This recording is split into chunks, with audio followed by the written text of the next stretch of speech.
Que es aquel tramo de la fuente que yo dije que iba a pasar después. Ya bajé y ahora estoy volviendo.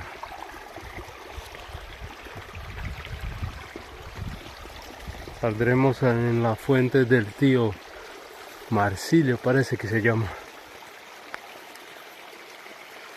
Mira.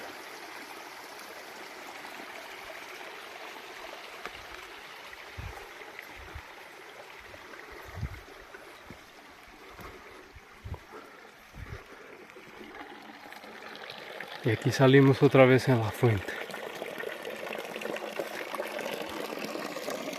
Marcelino, tío Marcelino.